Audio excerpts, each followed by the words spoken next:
देखो यही अमित शाह है ना, जिसने कह दिया कि 100 करोड़ रुपए हमारे पास गरीब मजदूरों के लिए नहीं है कि हम आपको आपके घर तक पहुंच सके। लेकिन वही पटना के अंदर जो वचन रैली जो किया इन्होंने, 150 करोड़ रुपया,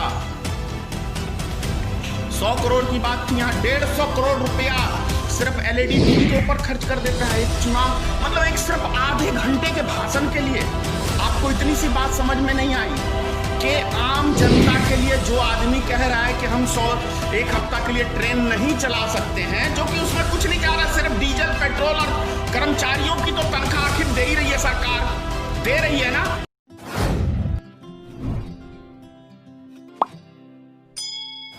जय माता की मित्रों, मैं धनेश्वर महतो। कोरोना वायरस आप सब देख ही रहे हैं क्या हालचाल है पूरे देश के अंदर। लगता ही नहीं कि कोरोना वायरस कहीं कुछ है, लेकिन उससे बड़ी बात क्या है कि मानव अंग की तस्करी जबरदस्त हो रही है अभी, क्योंकि कोरोना वायरस के अंदर आपको लाश देते ही नहीं। कोई भी डॉक्टर कभी भी कह देता है कि आपका मरीज मर गया। पटना की कई ऐसी घटनाएं आई हैं सामने, पूरे देश के अंदर कई जगह, बॉम्बे, महाराष्ट्र, हरियाणा, दिल्ली, गुजरात, ऐसा कोई शहर नहीं है जहां से ये ना आया हो कि फलाने जगह सही सलामत आदमी था और कुछ देर बाद डॉक्टर ने कह दिया मर गया, और उसके बाद जब परिजनों ने हल्ला किया, दबाव बनाया, तब उसकी लाश दिखाई जाती है। तब पता चलता है कि शरीर का चीर-फाड़ यानी पोस्टमार्टम किया गया है और उसके शरीर से कई तरीके की किडनी, दिल, तमाम तरह की आंखें उनकी निकाल ली गई है। तो एक कोरोना वायरस के नाम पे आपको ऐसा नहीं लग रहा कि पूरे देश के अंदर मानव तस्कर ज्यादा बढ़ गए हैं भारतीय जनता पार्टी के शासन काल में? और हो ना हो इसका यदि मैं मास्टरमाइंड भारतीय जनता पार्टी को कहूं तो कोई बुरा नहीं होगा। अगर यदि मैं भारतीय जनता पार्टी की सरकार में ये काम बड़ी आसानी से पूरे देश में फल फूल रहा है और भारतीय जनता पार्टी की सरकार बैठ के तमाशा मौन व्रत धारण करे हुए है, तो इसका मतलब सीधा कह रहा हूं कि डायरेक्ट प्रधानमंत्री का इसमें हाथ है। जैसे कि पुलवामा हमले के अंदर प्रधानमंत्री चुनाव जीतने के लिए हाथ था, उसी तरीके से ये मानव तस्करी जो हो रहा है, कहां जा रहा है और कैसे हो रहा है ये, और आज तक इसके ऊपर जांच क्यों नहीं बैठी है? इसका मतलब दाल में काला है ना। कहीं कोई गोदी मीडिया में इस चीज का खबर नहीं आता है। क्यों नहीं आता है? दाल में कुछ काली है ना। क्या हो गया है देश को? कहां जा रहा है हमारा मुल्क? समझना पड़ेगा।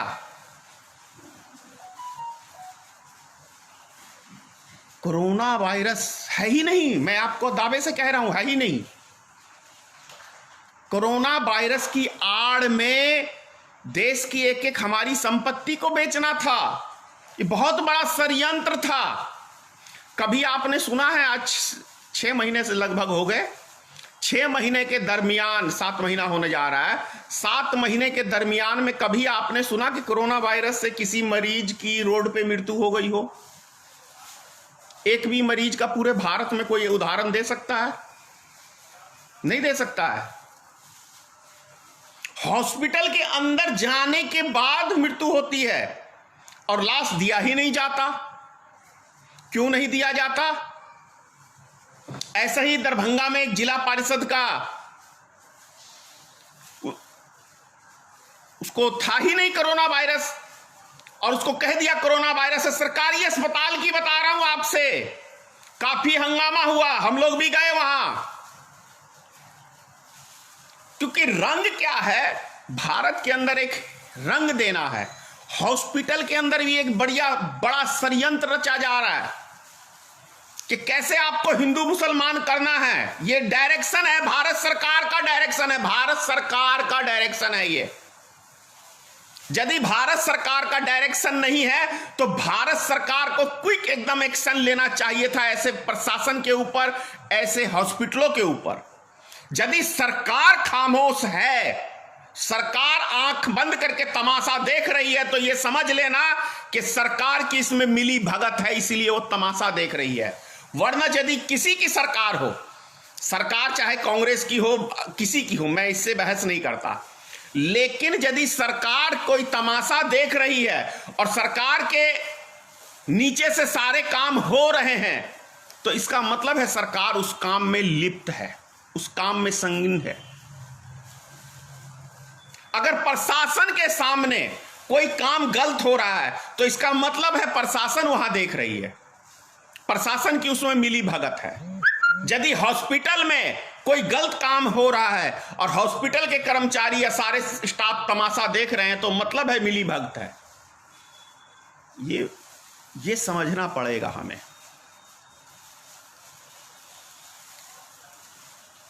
क्या हो गया है समझ में नहीं आ रहा, कहां ले जा रहे हैं श्रीमान नरेंद्र मोदी जी देश को। भाई इससे बढ़कर जोकर तो मैंने अपनी लाइफ में क्या नहीं देखा है। जोकर क्या कहें, जोकर कहें, नपुंसक कहें, कोई शब्द ही नहीं है नरेंद्र मोदी के लिए, कोई शब्द नहीं है। जितनी भी निंदा करें नरेंद्र मोदी की हम उतनी कम है। निंदा की तो कोई इसकी सीमा ही नहीं है, क्योंकि ऐसा बेशरम, बेइहात, बदतमीज प्रधानमंत्री ना तो भारत के इतिहास में कभी हुआ है ना कभी भविष्य में होगा।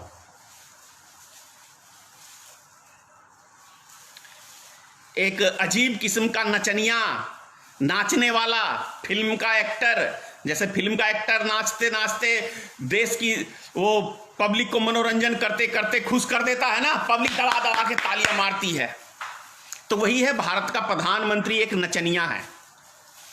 इसने अपने नाच से देश की जनता का मनोरंजन किया, देश की जनता ने दे ताली मारा, वाह वाह वाह क्या प्रधानमंत्री जी ने।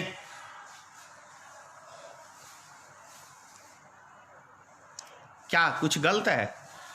नाच ही दिखाया था ना, नहीं नाच दिखाया था। इतना तो एक अच्छा एक्टिंग क्या कहते हैं फिल्म में हीरो भी नहीं कर सकता है जो श्रीमान नरेंद्र मोदी ने देश की जनता को किया। क्या रखा देश को? 5 सैनिक को किडनैप कर लिया चाइना ने अभी 2 दिन पहले। कितने समाचारों पे दिख रहा है। वो जी न्यूज वाले की गुलामी करते हो अंधभक्तों, उससे बोलो कि देश की सच्चाई क्यों नहीं दिखा रहे। 1962 के युद्ध का वो दिखा रहे थे, क्या कहते हैं वो कवर चाइना का, कि हमारे सैनिकों ने, ये देश की मीडिया आपको दिखा रही है। अफवाह उड़ाना हो तो मिल जाओ गोदी मीडिया के साथ, देश की जनता को गुमराह करना हो तो मिल जाओ गोदी मीडिया के साथ, बदतमीज किस्म का इंसान यदि बनना हो तो भारतीय जनता पार्टी में चले जाओ। नए नए तरीके के गाली गलौच माँ बहनों की सीखनी हो, भगवान की फोटो लगा के, तो चले जाओ भारतीय जनता पार्टी के पास। और यदि देश के अंदर आतंक फैलाना है तो चले जाओ आरएसएस संगठन में। कैसे देश में बम फोड़ा जाता है, कैसे देश में दंगे फसाद कराए जाते हैं, वो संपर्क करो आरएसएस मोहन भागवत से। और यदि मुसलमानों के प्रति नफरत फैला के और मुसलमानों को दामाद बनाना है तो बड़े नेता बन जाओ आरएसएस के। हिंदुस्तान के टॉप क्लास के जो बड़े बड़े नेता हैं भारतीय जनता पार्टी और आरएसएस के, वो हैं दामाद बनाए हुए मुसलमानों को। और यहां पे इन बेचारे गरीब मजदूरों को समझाते हैं कि भैया तुम मुसलमान से नफरत करो, और हम इसको दामाद बना के अपना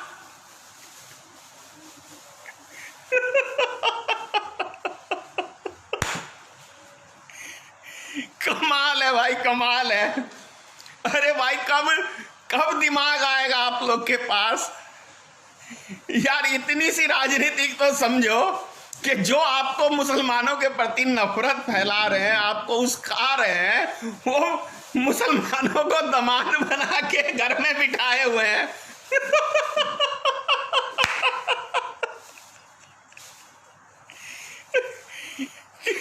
क्या हो गया भारत की जनता को भाई? क्या हो गया बताओ आप? हाँ? आपको भगवा झंडा थमा दिया है, जय श्री राम करो।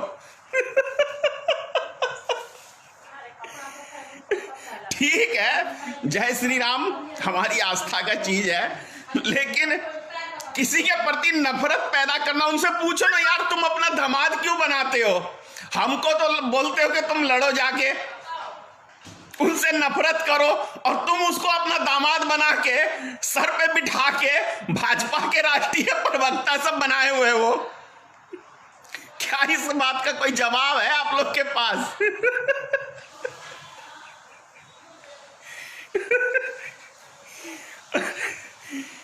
यार इतनी सी राजनीतिक इस देश की जनता को क्यों नहीं समझ में आती भाई? देखो जितने भी नेता हैं हिंदुस्तान के, चाहे वो विपक्ष के हो चाहे सत्ता में हो, जितने की शादी ब्याह होता है ना, सब उसके यहाँ एक दूसरे के यहाँ जाते हैं कि नहीं जाते हैं? वो उसको गिफ्ट करता है, वो उसको गिफ्ट करता है कि नहीं करता है? और तुमको जमीन पे बोला हुआ है तुम साले एक दूसरे से नफरत करो, यानी आप लड़ो और मरो, और हम जो है अरे वारिस पठान को ही देख लो आप।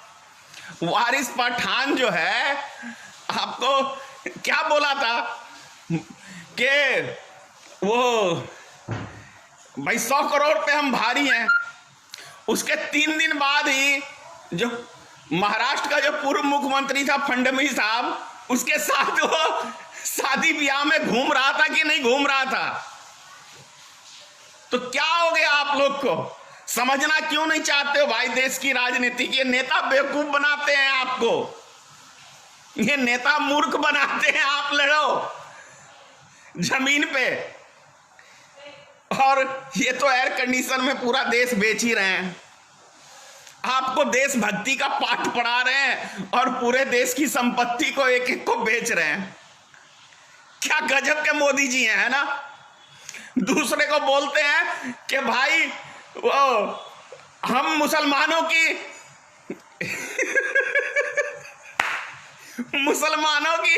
महिलाओं को हम इंसाफ देंगे, और मोदी जी अपनी घरवाली को इंसाफ नहीं दिया आज तक।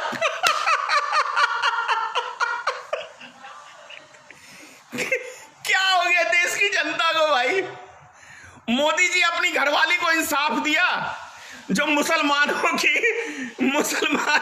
महिलाओं को 3 तलाक का इंसाफ दे रहा है। हाँ? मैं हंसी इसलिए आ रहा आप लोग के दिमाग पे भाई कि क्या हो गया देश की जनता को, क्या हो गया पब्लिक को? नहीं समझना चाहते। अभी देखो ना बिहार का चुनाव, बिहार के चुनाव में साला कोरोना वायरस ही खत्म हो गया। सब नेता पीढ़ी में घूम रहे हैं, मौज सब जगह जो है ऐस मौज कर रहे हैं नेता सब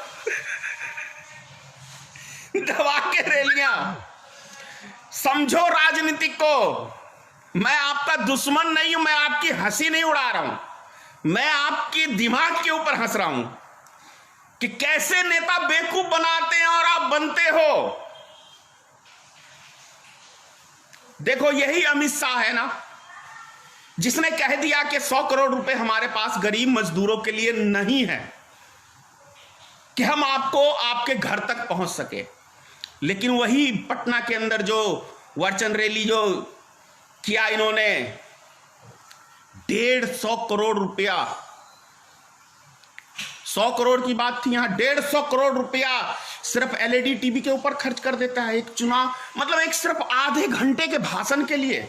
आपको इतनी सी बात समझ में नहीं आई कि आम जनता के लिए जो आदमी कह रहा है कि हम 1 हफ्ता के लिए ट्रेन नहीं चला सकते हैं, जो कि उसमें कुछ नहीं जा रहा, सिर्फ डीजल पेट्रोल और कर्मचारियों की तो तनख्वाह आखिर दे ही रही है, सरकार दे रही है ना, लेकिन वो उसको बैठा के पैसा देना मंजूर है, लेकिन आपको आपके घर तक पहुंचाना यह कतई मंजूर नहीं है भारत सरकार को, अमित शाह को। यह बयान आपने सुना होगा। लेकिन 150 करोड़ रुपया 150 करोड़ रुपया एक रैली का सिर्फ आधे घंटे के भाषण के लिए खर्च कर सकता है सरकार। आपको क्यों समझ में नहीं आ रहा है? मैं जान रहा हूं आज की वीडियो से भारत सरकार को कैसी मिर्ची लगने वाली है, मैं जान रहा हूं। मैं फिर कह रहा हूं, अगर यदि मेरी हत्या होती है तो समझ जाना धनेश्वर महतो की बात में ओजन है, और मैं देश के लिए, आपके लिए मरना चाहता हूं, देशवासियों के लिए। कोई ये ना कहे भारत के अंदर कि धनेश्वर महतो राजनीतिक में आया था तो गंदगी फैलाया था। मैं गंदगी साफ करने के लिए राजनीतिक दल बनाया हूं। और बहुत सारे व्यक्तियों का कमेंट्स कल मैं देख रहा था कि कह रहे थे अरे धनेश्वर महतो अध्यक्ष पद छोड़ दे। अरे भाई, कौन आया है कौन रहेगा? सबसे बड़ी क्या उपलब्धि है मेरी, आप समझो। 5 साल में भारतीय मित्र पार्टी को कौन जानता था? आज देश का एक एक नागरिक जान रहा है, उसकी विचारधारा को जान रहा है। तो यह है धनेश्वर महतो की उपलब्धि। मैं कोई प्रधानमंत्री, मुख्यमंत्री बनने के लिए राजनीतिक में नहीं आया हूं। मैंने तो वो प्लेटफॉर्म तैयार किया है जो कहता है कि राजनीतिक में गरीब आदमी का कोई स्थान ही नहीं है। मैं उन व्यक्तियों को स्थान देने के लिए आया हूं राजनीतिक में। आप आओ, अच्छे लोग हैं समाज में, आओ और देखो। अगर अच्छे लोग राजनीतिक से दूर भागेंगे तो बुरे लोग ही आएंगे। मोदी जैसा फंडी फ्रॉड प्रधानमंत्री ही बनेगा, अमित शाह जैसा फ्रॉड गृह मंत्री ही बनेगा तरीपार, क्योंकि अच्छे लोग भागते हैं। क्यों भागोगे? ईश्वर ने जितने दिन आपके जीवन के दिए हैं वो जीना है। ये तो बहाना है कि फलाने ने मरवा दिया। कोई नहीं मरवाता, जब ऊपर वाले का लेख आएगा तो होगा। दुनिया की कोई ताकत नहीं है। आपको मैं बताऊं, मैं कितनी जगह बचा हुआ हूं, मैं जानता हूं ना। याद है आपको? एक वाक्य आपको याद दिला दूं। अब्दुल कलाम साहब पटना आए थे और आप सबको याद होगा उसी दिन उनको मारने के लिए पटरी काटा गया था। राजधानी से वो वापसी गए थे और राजधानी क्रॉस हो गई और उसके पीछे मगध एक्सप्रेस था। मगध एक्सप्रेस के पेंट्री घाट में था। ये 9 बोगियां क्षतिग्रस्त हुई थी, चकनाचूर, और पेंट्री घाट भी सबसे ज़्यादा क्षतिग्रस्त हुआ था। लेकिन माता की कृपा से मुझे खरोच तक नहीं आया था, मैं भी उस गाड़ी के अंदर था। तो जब विधाता जिस दिन का लेख लिख देगा, कोई माइका लाल मुझे बचा नहीं सकता है। और जब तक ईश्वर की कृपा बनी रहेगी और सच्चाई के लिए मैं लड़ता रहूँगा, तब तक मुझे दुनिया में कोई माइका लाल मार भी नहीं सकता है। मैं नहीं डरता किसी से। समझिए देश की राजनीति को कहां गया, कहां ले जा रहे हैं। एलआईसी पे मुझे सबसे ज्यादा आश्चर्य हो रहा है, एलआईसी के ऊपर। भाई, भारत सरकार का एलआईसी में 1 रुपया खर्च नहीं होता है। भारत सरकार एलआईसी से कमाती है। एक सबसे मजबूत स्तंभ 2 चीज था, रेलवे और एलआईसी, जिससे भारत सरकार, और तीसरा रेलवे, ये पेट्रोलियम। ये 3 ऐसी चीजें थी भारत की जो रीढ़ की हड्डी थी, और वो रीढ़ की हड्डी को मोदी सरकार ने अपने मित्रों को दे दिया। वो कैसे देशभक्त हो सकता है? मोदी कैसे देशभक्त हो सकता है जो अपनी मित्रता निभाने के लिए और उसके कर्जे में डूबा हुआ चुनाव में जो उसने पैसा लिया था उससे, और उसको उतारने के लिए भारत की संपत्ति जो भारत की शान है, उसको मोदी ने दे दिया अपने मित्रों को, अडानी और मुकेश अंबानी को। वो भारत का देशभक्त प्रधानमंत्री कैसे बन गया? कोई कैसे कह सकता है प्रधानमंत्री को कि देशभक्त है और देश के लिए काम कर रहा है? जो अपनी घरवाली को छोड़ के भाग जाए 14 साल की उम्र में, अपनी मां को छोड़ के भाग जाए और उसके ऊपर दया ना आए, वो व्यक्ति कसाई हो सकता है यार। किसी का बेटा, किसी का पति नहीं हो सकता, देशभक्त नहीं हो सकता।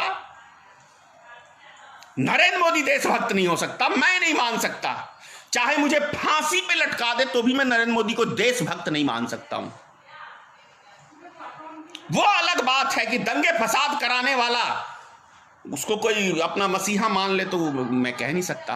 और एक चीज और मैं कह रहा हूं आज आपको, माननीय राष्ट्रपति से अपील करना चाहता हूं कि गुजरात में जो दंगे हुए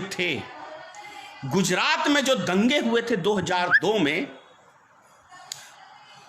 उसकी यदि नार्को टेस्ट, खूब अभी नार्को टेस्ट का सीबीआई हल्ला की हुई है, डेली आप देखते हैं कि नार्को टेस्ट से पता चल जाएगा कि भाई सुशांत सिंह राजपूत की हत्या कैसे हुई।